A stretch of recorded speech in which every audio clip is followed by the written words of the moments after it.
Morning. So, am I audible?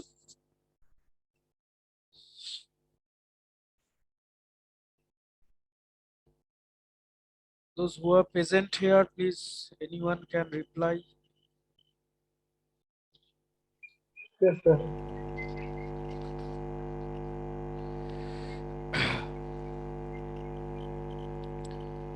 Hello.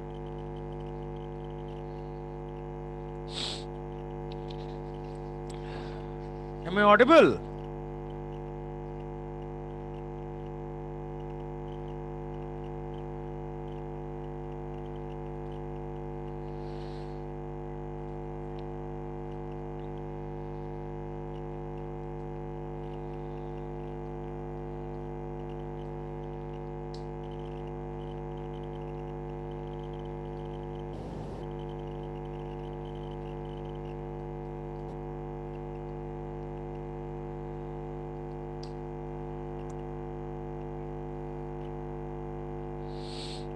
Hello.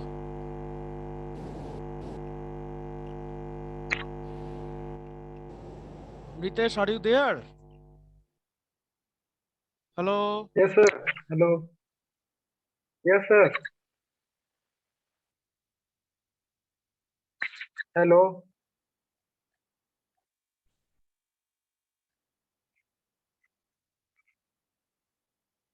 Suraj, am I audible? अरे कोई reply तो करो मेरा। क्या हम यस सर, सुनाई यस नहीं सर। दे पा रहा?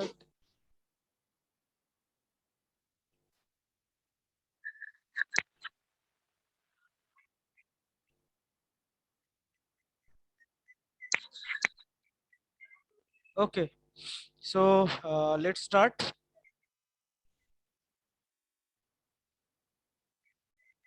So I have provided some assignment over the Google Classroom. Okay, so what is the status? कुछ बन रहा है उसका आंसर? एक important questions assignment sets for the semester purpose I have provided, also semester as well as mid semester. Okay, from basic questions से लेके सारा का सारा जो क्वेश्चंस है, हाँ डेफिनेटली सारा कुछ कवर नहीं हुआ है अभी तक, लेकिन हैव यू ट्राइड? और जैसा का तैसा वैसा ही है, मतलब कुछ देखे ही नहीं हो?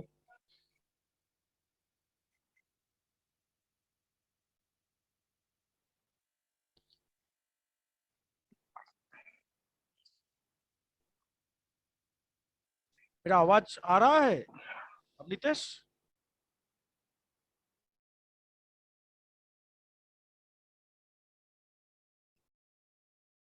शायद मैं ही सुन नहीं पा रहा हूँ कुछ प्रॉब्लम की वजह से।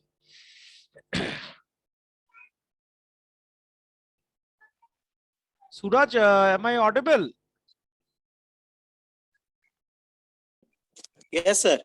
Okay, so now I can hear you. So what is the status? Assignments कुछ बन रहा है?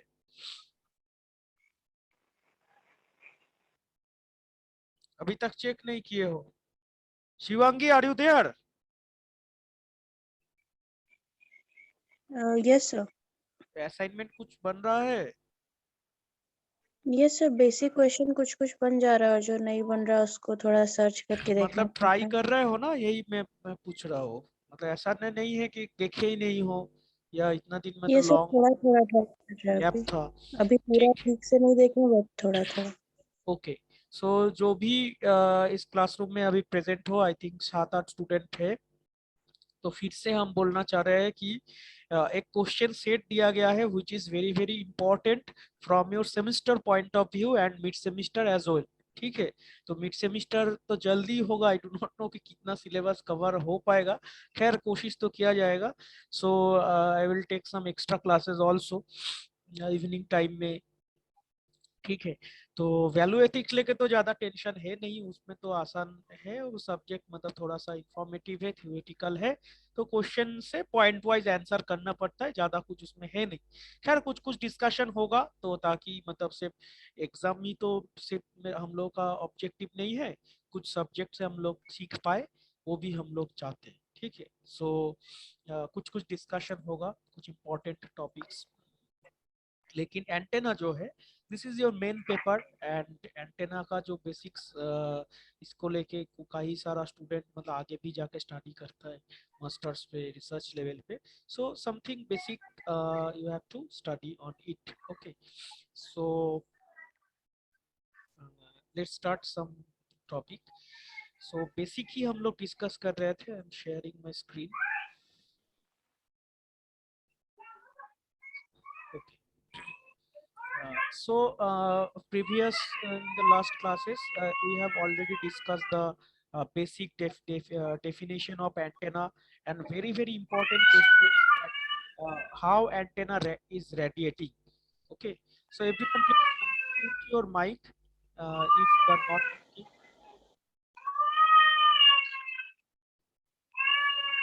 Amritesh, please mute your mic. Okay, so so this is the main antenna definition. These are already covered. Okay, so basic कैसे antenna से एक radiation होता है. So mainly एक generator antenna. There are two types of antenna, you know. So transmitting antenna and receiving antenna. जो signals को generate करके भेजेगा उसको transmitting antenna के through होगा, and जो signals को receive करके हम लोग को पास destination पे पहुंचाएगा वो हो जाएगा मेरा receiving antenna. So generator is connected with your transmitting antenna, whereas catcher or जो रिसीवर है वो is attached in your receiving antenna. Okay, so antenna से कैसे रेडिएटिंग होता है वो बेसिक क्वेश्चन बहुत बार पूछा गया है. ठीक है, how antenna is radiating. So this is the very common one. So already we have discussed it. Okay, so reciprocity ये भी हम लोग डिस्कस किए थे कि antennas can usually handle this transition in both direction, transmitting and receiving. This property is called reciprocity. That means जो हम बोल रहे हैं कि एंटेना जो दो तरह का होता है वही जो antenna can transmit also antenna can receive. तो ये जो एक इनवर्स कैरेक्टरिस्टिक्स है तो इसी को हम लोग रेसिप्रोसिटी बोलते हैं, reciprocity of antenna.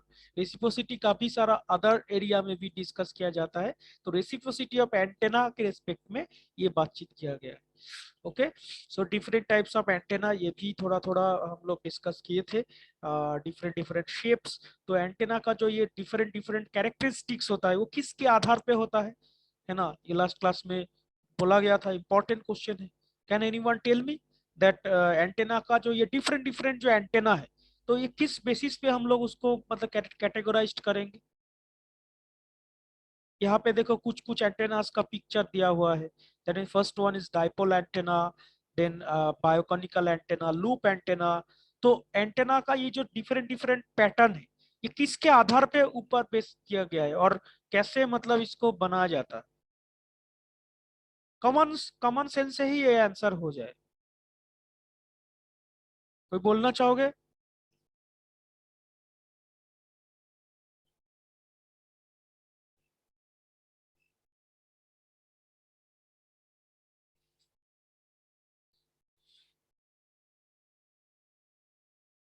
No one. So basically antenna जो है, एंटेना का जो हम लोग का मेन ऑब्जेक्टिव है कि टू सेंड अ सिग्नल और to receive a signal. Okay, so पहले भी बोला गया है antenna doesn't produce any extraordinary signal. मतलब एंटेना खुद से कोई सिग्नल को जनरेट नहीं कर सकता है. Antenna is a device. Okay, जो कि तुम्हारे पास एक सिग्नल को एक अलग डेस्टिनेशन पे पहुंचाने का हेल्प करेगा. ये एंटेना कर सकता है.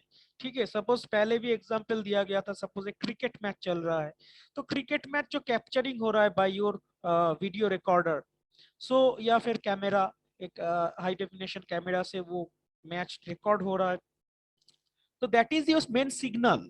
ओके, सो सिग्नल कन्वर्ट हो रहा है, it may be in digital formation. ठीक है, तो ये फॉर्मेशन होने के बाद कोई एक दूसरा जगह पे उस सिग्नल पे पहुंचाना है. That means you must need satellite communication in that case. Okay, so वो मैदान से वो सैटेलाइट पे कैसे सिग्नल पहुंचेगा, that time you need the antenna. Okay, so ये जो हम लोग का एंटेना है, एंटेना का मेन काम है सिग्नल्स को one destination to different destination पे जो इलेक्ट्रोमैग्नेटिक वेव्स है उसको सेंड करना. क्लियर. लेकिन ये सिग्नल्स मतलब जो सेंड हो रहा है इसका कई सारा मतलब प्रॉपर्टीज है. that means you can send it linearly, circular linear with linear polarization, circular polarization. Okay, that means मेरा ये कहने का मतलब है कि वो जो वेव्स ट्रैवल कर रहा है, ठीक है, वो पोलराइजेशन के फॉर्म में हम लोग डिस्ट्रीब्यूट कर सकते हैं, बैंडविड्थ पैटर्न में हम लोग डिस्ट्रीब्यूट कर सकते हैं कि बैंडविड्थ कितना, मतलब कैसे, किस बैंडविड्थ में जाएगा, तो हमने कहते हैं किस रेंज में, मेगाहर्ट्ज में जाएगा या फिर टेराहर्ट्ज में जाएगा। क्लियर हुआ? तो उसका डिफरेंट डिफरेंट लोब्स के बारे में हम लोग बातचीत कर सकते हैं। ठीक है, तो ये हो गया मतलब डिफरेंट डिफरेंट पैरामीटर्स। तो वो पैरामीटर्स हम लोग अब बनाए हैं डिफरेंट डिफरेंट शेप से। मतलब कोई कोई साइंटिस्ट एक तरह से एंटेना डिजाइन किया है, कोई कोई साइंटिस्ट दूसरा तरह से, मतलब उसका जो मटेरियल है, सपोज मान लो कोई एक सिंपल एक कोई एक लोहा का एक स्ट्रक्चर से एंटेना बना दिया है, कोई बोलेगा कि नहीं सर हम लोहा से नहीं, हम प्लेटिनम से बनाएंगे या फिर गोल्ड यूज करेंगे इसमें, तो उससे ज्यादा रेडिएशन अच्छा रहेगा। क्लियर हुआ? सो इस तरह से मतलब डिफरेंट डिफरेंट एक एग्जांपल दिए, ठीक है, तो इसमें से डिफरेंट डिफरेंट शेप्स होता है। सपोज यहाँ पे जो ये वाला पैटर्न है, ये वाला, तो ये है हम लोग का microstrip patch setup. Microstrip patch setup ये देख रहे हो, इसके इसमें सबसे नीचे ग्राउंड प्लेन लगा हुआ रहते हैं और उसके ऊपर डाइलेक्ट्रिक मीडियम, ठीक है, और उसके ऊपर में पैच एंटेना रहता है, तो उसको पैच को फिटिंग किया जाता है। हम लोग का है, इसको हम लोग देखेंगे आगे जाके। सो इसमें डाइलेक्ट्रिक मीडियम के अंदर डिफरेंट डिफरेंट मटेरियल पुट किया जा सकता है ना। कोई मिस्टर ए अगर कुछ मान लो क्वार्ट्स पुट किएगा और कोई मिस्टर बी फिर इसमें हो सकता है ग्लूकोज पुट किया कर सकते हैं। तो इस तरह से डिफरेंट डिफरेंट मटेरियल्स हम लोग पुट कर सकते हैं इसमें। तो इससे भी हम लोग का एंटेना का जो है गेन में फर्क पड़ता है, ठीक है, बैंडविड्थ में फर्क पड़ता है, डायरेक्टिविटी में फर्क फर्क पड़ता है, पोलराइजेशन में फर्क पड़ता है। तो ये सब जो पैरामीटर्स है वो डिफरेंट डिफरेंट हो जाता है। सो दैट इज वाई अभी भी नया नया एंटेना का इन्वेंशन हो रहा है। जितना सारा बेसिक एंटेनास है उसको मिक्स अप करके एक मतलब हाइब्रिड एंटेना बनाने का अभी बहुत सारा ज्यादा, क्योंकि एक बेसिक पैटर्न हम लोग के पास ऑलरेडी है, तो उसको मिक्स करके अभी नया नया एंटेना अभी भी आज के डेट में भी बहुत ज्यादा रिसर्च हो रहा है उसके ऊपर। क्लियर? सो इसीलिए मतलब डिफरेंट डिफरेंट एंटेना बनाया हुआ जाता है। तो इसमें लॉग एंटेना होता है, एरे एंटेना होता है, ठीक है, एरे एंटेना भी हम लोगों का है कि डिफरेंट डिफरेंट एक एंटेना को मतलब एक साइमल्टेनियस पैटर्न में उसको सेट कर देंगे, definitely with some mechanism, randomly तो नहीं करेंगे। इधर लास्ट वाला पिक्चर जो है वो एक एरे एंटेना का पिक्चर है, ठीक है, इसमें देखो कई सारा मतलब एंटेना लाइन बाय लाइन एक प्रॉपर स्पेसिंग के साथ कनेक्ट किया गया है। उससे क्या होगा, एंटेना का स्ट्रेंथ बढ़ जाएगा, एंटेना का गेन बढ़ जाएगा, ठीक है। तो इससे क्या होगा, हम लोग का सिग्नल को ज्यादा दूर तक सेंड कर सकते हैं। सपोज कोई एक सैटेलाइट ज्यादा हाइट पे, उसके पास एक नॉर्मल एंटेना से नहीं पहुंच रहा है सिग्नल, या फिर वीक हो जा रहा है, तो उसको हम लोग एक एरे एंटेना यूज करके सिग्नल और मॉडिफाई करके और स्ट्रेंथन बना के उसको हम लोग भेज सकते हैं। ठीक है, इस तरह से डिफरेंट डिफरेंट एंटेना कनेक्ट रहता है। सो हम लोग और कुछ डिस्कस करते हैं। एंटेना पोलराइजेशन ये लास्ट दिन हुआ था, कि एंटेना का डिटेल्स में नहीं हुआ था अभी भी, लेकिन एंटेना पोलराइजेशन इतना जान लो कि एक राइट हैंड पोलराइजेशन होता है और एक लेफ्ट हैंड पोलराइजेशन होता है।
Am I audible? I think net disconnect हो गया था। So okay, I think it is visible now. तो दिख रहा है ना?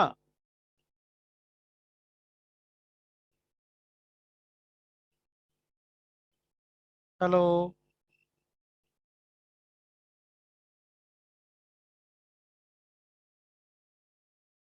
सुनाई दे रहा है?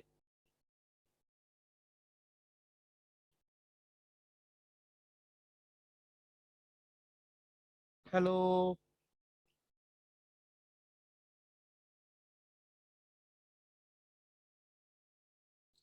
क्लास ज्वाइन करके मतलब तुम लोग क्या चले जाते हो? हमको समझ में नहीं आता है, या फिर मेरा आवाज हो सकता है नहीं जा रहा है, दोनों में से कोई एक।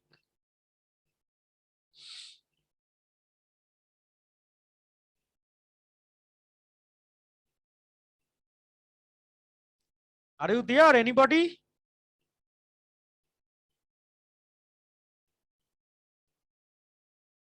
यस सर, आवाज आ रही है। Okay, so next, coming to the new topic, some okay. Here is some photographs of antenna. पहले भी बोला गया था हम लोग का घर के ऊपर पहले, ठीक है, जब अभी तो सब डिश एंड डिश हो गया है। पहले जो बड़ा बड़ा इस टाइप का एंटेना दिखता था उसको हम लोग बोलते यागी उड़ा। यहाँ पे जो इस देखो एक फोटो दिया गया है, this is the dish antenna. Okay, ये यहाँ पर भी पैराबोलिक डिश एंटेना लगा हुआ है, जो अभी मोबाइल सैटेलाइट के ऊपर, इस सॉरी मोबाइल टावर के ऊपर, या फिर हम लोग का जो केबल नेटवर्क है उसमें बहुत ज़्यादा इसका यूजेस रहता है। सो अभी हम लोग का जो आज का मेन टॉपिक है, अभी कार में भी बहुत सारा एंटेना इम्प्लांट हो रहा है। So there are some applications, वो पहले भी डिस्कस किया गया था। Okay, now what to look for in antennas, जो बातचीत किया जा रहा था कि किस बेसिस के ऊपर बेस करके एंटेना का कैटेगराइजेशन होता है। ठीक है, number one is frequency, frequency and wavelength. This is a very very important कि किस फ्रीक्वेंसी पे एंटेना का रेडिएटिंग होगा, that means cut off frequency. ठीक है, कट ऑफ वेवलेंथ हम लोग कोई भी बोल सकते हैं। So frequency and wavelength is very very important. Then beam pattern, beam pattern भी इंपॉर्टेंट है, मतलब उसका ओरिएंटेशन किस डायरेक्शन में है। ठीक है, कोई भी एक मान लो एक एंटेना है, उस एंटेना से मतलब रेडिएशन किस तरह से हो रहा है। ठीक है, रेडिएशन किस डायरेक्शन में होगा। सपोज एक प्रैक्टिकल एक एंटेना मान लो लगा हुआ है, सो उस एंटेना से क्या कितना एरिया मतलब कवर हो रहा है। ठीक है, सपोज मान लो उस एरिया से उससे लेफ्ट साइड में कोई भी रेडिएशन नहीं जा रहा है, लेकिन राइट साइड में इस तरह से बड़ा एक लोब फॉर्म कर रहा है। तो beam pattern is very very important, bandwidth is important, मतलब किस फ्रीक्वेंसी रेंज में इस एंटेना का ट्रांसमिट होगा, उसी हिसाब से हम लोग का चैनल क्रिएट करना पड़ेगा। अगर बैंडविड्थ तुमको नहीं पता है तो फिर तो नहीं होगा। तो बैंडविड्थ पहले जानना होगा, फिर बैंडविड्थ के मुताबिक हम लोग को रिसीविंग सेक्शन या फिर ट्रांसमिटिंग मीडियम रेडी करना पड़ेगा। Gain is one of the very very important parameter. ठीक है, रिटर्न लॉस भी एक इंपॉर्टेंट पैरामीटर है, यहाँ पे नहीं लिखा हुआ है कि कितना मतलब हम लोग का रिटर्न लॉस हो रहा है। ठीक है, तो so these are the all parameters. So basic antenna, यहाँ पे देखो कुछ पॉइंट्स लिखा हुआ है कि an antenna can be length of wire, a metal rod और a piece of metal tubing. पहले भी बोला गया था, सिंपल जो एक रेजिस्टेंस है, मतलब तुम लोग जो रेजिस्टेंस यूज करते हो लैब में, तो उसका जो लीड रहता है ना, मतलब एक सिंपल एक वो एक डाइपोल जैसा काम करता है। सो एक सिंपल वायर कैन रेडिएट। ठीक है, तो वो भी एक एंटेना से रेडिएट कर सकता है। दैट मीन्स हाँ डेफिनेटली वो एक सिग्नल को हो सकता है कि रेडिएट नहीं कर पाएगा। That means you're communicating signal, suppose you are sending some audio signal, video signal, but antenna का मतलब है which can radiate something। Okay, so उस तरह से वो भी एक एंटेना है, एक सिंपल। सपोज मान लो कोई एक इंटरव्यू तुम क्वेश्चन पूछा कि can you give me a very simple antenna example, then you can answer that a simple metal rod or a piece metal of tubing is a example of antenna, because a simple metal rod which has some conductivity, which can conduct some current, it can easily radiate something। ठीक है, then second, antennas radiate most effectively when their length is directly related to the wavelength of the transmitted signal। so antenna बहुत ही ज्यादा effective हो जाएगा अगर उसका wavelength जो है वो directly related to the transmitted signal। जो ट्रांसमिटेड सिग्नल है उसका वेवलेंथ के साथ एंटेना का जो लेंथ है वो अगर मैच करेगा तो एंटेना का इफेक्टिव एफिशिएंसी बढ़ जाता है। Okay, so most antennas have a length that is some fraction of the wavelength. So antenna का जो लेंथ है वो भी काफी ज्यादा इंपॉर्टेंट है। लेटर ऑन हम लोग देखेंगे कैसे this is dependent on the antennas wavelength. अभी जो है देखो एंटेना का साइज जो है धीरे धीरे छोटा हो जा रहा है। देखो पहले मतलब कितना बड़ा बड़ा एंटेना यूज होता था, अभी जितना मतलब तुम्हारा फ्रीक्वेंसी जितना ज्यादा बढ़ जाएगा, ठीक है, फ्रीक्वेंसी जितना हाई हो जाएगा दैट मीन्स वेवलेंथ घट रहा है। तो जितना तुम्हारा फ्रीक्वेंसी, हम लोग धीरे धीरे जितना हाई फ्रीक्वेंसी की तरफ बढ़ रहे हैं उतना हम लोगों का जो डिवाइस का एंटेना का साइज है वो छोटा हो जाएगा। बाद में हम लोग इसका मैथमेटिकल एक्सप्रेशन या फिर रिलेशन देखेंगे। So 1/2 and 1/4 wavelengths are most common. So basic antenna, here is the some photograph of the isotropic antenna. देखो, let's start by looking at the radiation pattern of an antenna. Isotropic point. Isotropic point मतलब क्या हो रहा है? Power from isotropic point source is equally distributed in all direction, which is completely unfocused. That means suppose मान लो एक very common example अगर हम मतलब तुम लोग का समझने के लिए बोलना चाहेंगे, एक फुटबॉल है, ठीक है, हम तो 3D डायग्राम यहाँ पे ड्रॉ नहीं कर पाएंगे, लेकिन सपोज मान लो एक 3D फुटबॉल है।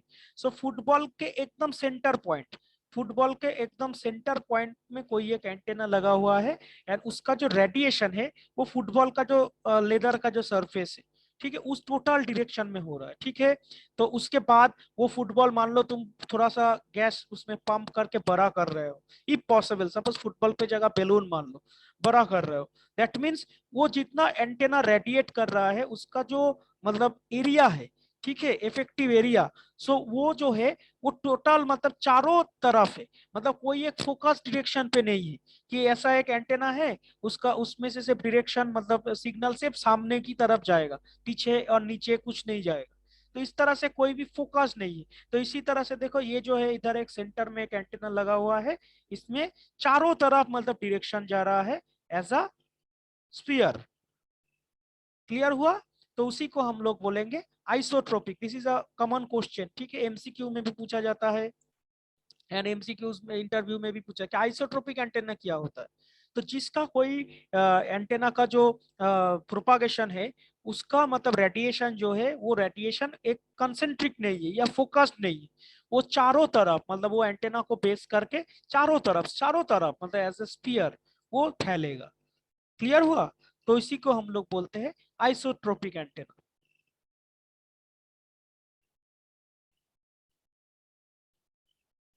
Okay, so radiation pattern for isotropic point, देखो यहाँ पे इसके सेंटर पे अगर तुम एक जैसा हम एक फुटबॉल का एग्जांपल दे रहे थे तो ठीक उसी तरह का ये इधर है कि एक इसका सेंटर पे एक एंटेना है और उससे रेडिएशन निकल रहा है, तो इस तरह से मतलब चारों तरह से मतलब उसका सरफेस एरिया बनता है। ठीक है, then this is a very important one, that gain. Okay, gain and directivity both are kind of similar words, लेकिन दोनों में डिफरेंस है, बहुत ही नैरो डिफरेंस है। देन हम लोग को ये क्लियर करना पड़ेगा, ठीक है, कि antenna gain and antenna directivity क्या क्या। एग्जाम में बहुत बार ये क्वेश्चन पूछा जाता है। सो बेसिकली एंटेना गेन जो है इसमें बहुत ही सिंपल लैंग्वेज में लिखा हुआ है, तुम लोग कोई भी बुक देखोगे तो उसमें डेफिनेशन तुम लोग का मिल जाएगा, या नहीं तो हम जो एक नोट प्रोवाइड किए हैं उसमें भी है। देखो, because an antenna is a passive device, ठीक है। Now question is why antenna is passive device, बोला गया था पहले भी। Can anyone answer why antenna is passive device?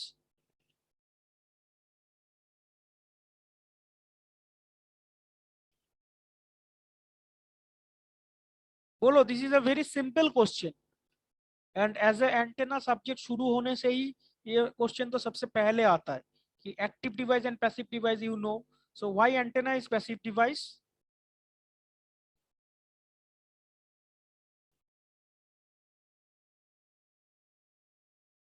जो क्लास में हो अभी अटेंडेंस जरूर दे के जाना। Okay, no one is answering. Antenna passive device बार बार इसे आज भी बोला गया है कि एंटेना कुछ नया चीज प्रोड्यूस नहीं कर सकता है। Okay, it cannot generate, it is only used for some medium, that means एक खाया मीडियम हो गया। अगर तुम्हारे पास ओरिजिनल सिग्नल ही नहीं है, ठीक है, अगर मान लो तुम एक वॉइस सेंड करना चाह रहे हो, तुम्हारे पास मान लो वॉइस ही नहीं है, तो एंटेना का काम क्या रहेगा? क्लियर हुआ? एंटेना इज अ ट्रांसमिटिंग और receiving device which can help you to transmitting signal from transmitting a radio wave signal from one place to another place, nothing else. It cannot produce something, so that is why this device is known as passive device. Okay, clear? So the power radiated cannot be greater than the input power. So तुम्हारे पास जो main power है वो power, ये भी एक मतलब passive device का definition होता है कि can a passive device make और बूस्ट सम एक्स्ट्रा पावर, मतलब वो क्या खुद से पावर जनरेट कर सकता है? So answer is no. So अगर वो डिवाइस कोई एक्स्ट्रा पावर जनरेट नहीं कर सकता है तो उसी को हम लोग बोलते हैं कि पैसिव डिवाइस। ओके, सो ये कोई तुम्हारे पास जो मेन सिग्नल है वो सिग्नल ही रहेगा। हाँ, तुम उसका बूस्ट कर सक, मतलब क्या बोलेंगे, मतलब एम्पलीट्यूड, मतलब जो रिपीटर होता है हम लोगों का, उससे उसको अगर सिग्नल वीक हो गया है उसको बढ़ा सकते हो, लेकिन एक्स्ट्रा करके मतलब वो सिग्नल चेंज करके और अच्छा नहीं बना सकते। ठीक है, क्लियर हुआ? So the ability of an antenna to focus electromagnetic energy by defined its gain. So antenna gain is expressed as the ratio the effective related output power to the input power. So this is the main definition। Antenna का जो है power के respective में हम लोग बातचीत करेंगे।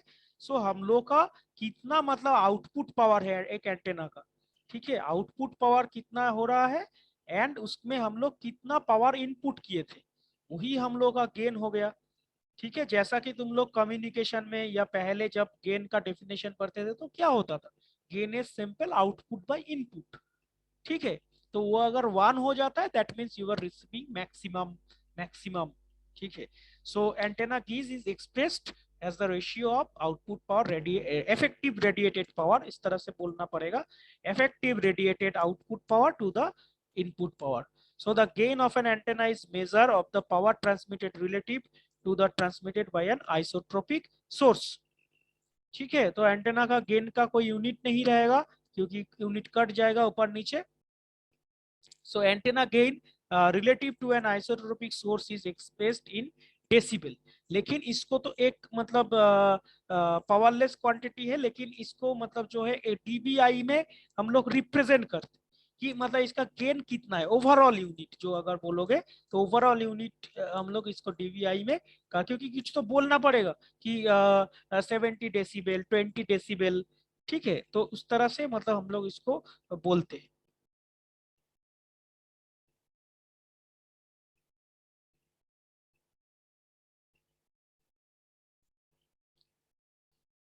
So effective radiated power, next effective radiated power, the effective radiated power ERP or EIRP is the gain of an antenna with respect to the isotropic radiator multiplied by its input power। So हम लोग को जो है mainly ये सब मतलब formula मतलब याद रखना है। ठीक है, सो ईआरपी मतलब इफेक्टिव रेडिएटेड पावर, मतलब कितना इफेक्टिव हो रहा है, पावर तो रेडिएट कर रहा है एंटेना, बहुत सारा पावर रेडिएट कर रहा है, लेकिन उसमें से कितना पावर रेडिएट हम लोग का काम का चीज है। ठीक है, तो input power into antenna gain, तो ये दोनों को मल्टीप्लाई कर देंगे तो हम लोग का इफेक्टिव रेडिएटेड पावर आ जाएगा। ठीक है, for example a highly directional antenna with a gain of 7। ठीक है, देखो इधर, देखो इधर यूनिट नहीं लिखा गया, जस्ट अ सेकंड।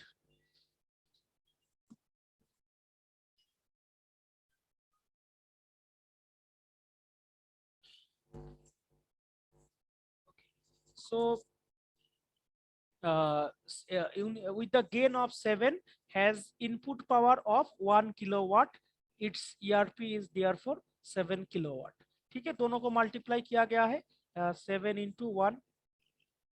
ठीक है, इसका यूनिट नहीं लिखा था, इधर is the 1 kilowatt, then ERP का यूनिट हो जाएगा kilowatt. Okay, so this is a very common thing and you know just this equation. That means effective radiated power is equal to input power into antenna gain. Okay, then measuring antenna radiation patterns. Antenna is rotated in an anechoic chamber to measure radiation pattern. So anechoic chamber क्या होता है? ये एक मतलब chamber होता है जिसके अंदर मतलब कोई भी नॉइज नहीं रहता है. Sometimes when we measure some or experimenting some with some antennas, ठीक है, तो बाहर का बहुत ज्यादा फिगर्स जो है वो इफेक्ट कर जाता है. So anechoic chamber is a very important or new term for you. So इसका कुछ डेफिनेशन भी रहता है, इसके अंदर क्या क्या होना चाहिए. So here is a photograph of anechoic chamber, जिसके अंदर सारा एंटेना का जो एग्जैक्ट जो रेडिएशन बीम पैटर्न बनेगा, तो इधर एक्सपेरिमेंटिंग हम लोग करते. ठीक है, तो एनाचोइक चेम्बर के अंदर तभी जाके एक प्रॉपर एंटेना का बोल सकते कि एंटेना का गेन ये है, इस एंटेना का पावर मतलब जो ईआरपी है वो इतना है, इस तरह से हम लोग बोल सकते. सो अगर एनाचोइक चेम्बर नहीं रहेगा, नॉर्मल ओपन स्पेस पे करोगे या फिर नॉर्मल हम लोग जैसे एक्सपेरिमेंट करते हैं उस रूम में करोगे, तो उस रूम का इफेक्ट बहुत ज्यादा हो जाता है ये सब मेजरमेंट. ठीक है, तो एनाचोइक चेम्बर का यूज करना पड़ता है. सो एक क्वेश्चन आता है, what do mean by anechoic chamber. ठीक है, so radiation pattern of any antenna is the shape of the electromagnetic field radiated और received by the antenna. Then coming to the dipole antenna, देखो ये सब जो है एकदम बेसिक मतलब इंट्रोडक्शन तुम लोग को कुछ एंटेना के साथ हम करवा रहे हैं कि डाइपोल एंटेना क्या होता है. पहले भी बोला गया है कि डाइपोल एंटेना सिंपल डाइपोल मतलब एक अगर मान लो तुम्हारे पास वायर है, it can be used as a monopole antenna. ठीक है, सो डाइपोल मतलब समझ में आ रहा है, डाई डाई मतलब क्या, दो इधर यूज हो रहा है. So one of the most widely used antenna type is the half wave dipole. Okay, so half wave dipole. So the half wave dipole, also called as a doublet, is formerly known as the Hertz antenna. So this is the additional information. So mainly dipole antenna क्या होगा, half wave dipole हम लोग use करेंगे. Dipole antenna is a two piece of wire. So third point is a very important one. So this one is the very important. Dipole antenna होता क्या है? So a dipole antenna is a two piece of wire rod or tubing that are 1/4 wavelength long and the operating resonant frequency. Okay, sir, that means simple इस तरह से मान लो दो wire तुम लोग अगर रखा होगे, डेफिनेटली इधर से फिटिंग करना पड़ेगा. Okay, so it can be used as a dipole antenna. That means दो रहेगा इधर. So it can be some rod shape different हो सकता है, इस तरह से शेप डिफरेंट हो सकता है. तो जिसका दो पोल रहेगा, डाइपोल.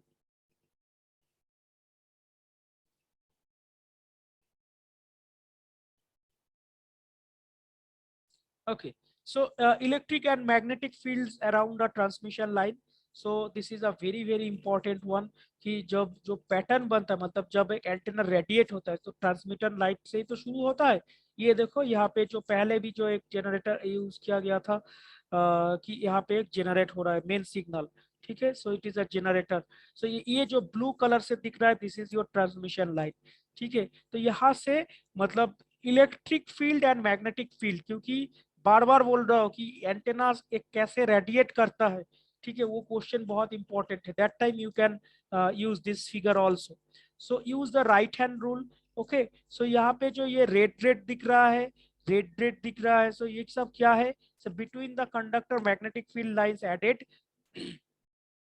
सो ये जो रेड दिख रहा है, सो ये सब जो है मैग्नेटिक फील्ड से. ठीक है, तो एक हो जा रहा है तुम्हारा एंटी क्लॉकवाइज डायरेक्शन, एक हो जा रहा है क्लॉकवाइज डायरेक्शन. इस तरह से तुम उसको घुमाओगे. ठीक है, देखो यहाँ पे एरो से समझ में आ रहा है. ठीक है, एरो से this is your anticlockwise and this is your clockwise direction.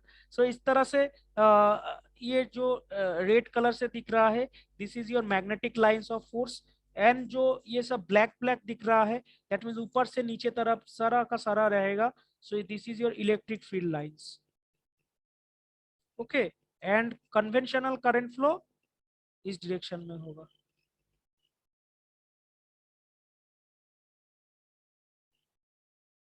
so this is the dot and cross product, dot product cross product, current of the page and current. इतना ये वाला अगर नहीं भी करोगे तो चलेगा। देन मेन ये वाला तुम लोग को चाहिए कि कैसे मतलब एक ट्रांसमिशन लाइन के अंदर उसका electric field and magnetic field formation बन रहा है।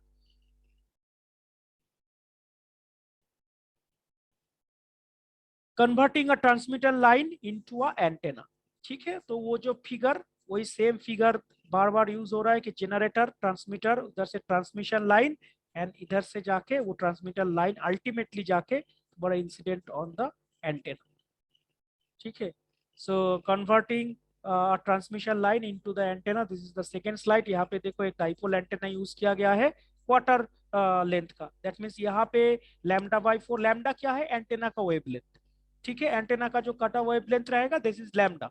सो यहाँ पे λ/4 डिस्टेंस होना चाहिए, यहाँ पे λ/4 डिस्टेंस होना चाहिए। तो इसमें से समझ में आ रहा है कि एंटेना का वेवलेंथ तुम्हारा जितना बड़ा रहेगा तो एंटेना का साइज भी उतना ही रहेगा, है ना। एंटेना का अगर मान लो वेवलेंथ तुम्हारा बहुत, किसी का 100 है, किसी का 400 है, तो which one is smaller? Definitely जितना तुम्हारा वेवलेंथ कम रहेगा उतना ही तुम्हारा एंटेना का साइज छोटा रहेगा। ठीक है, सो इस तरह से मतलब एंटेना का बेसिक एक दिया गया है कि bending at the right angles produces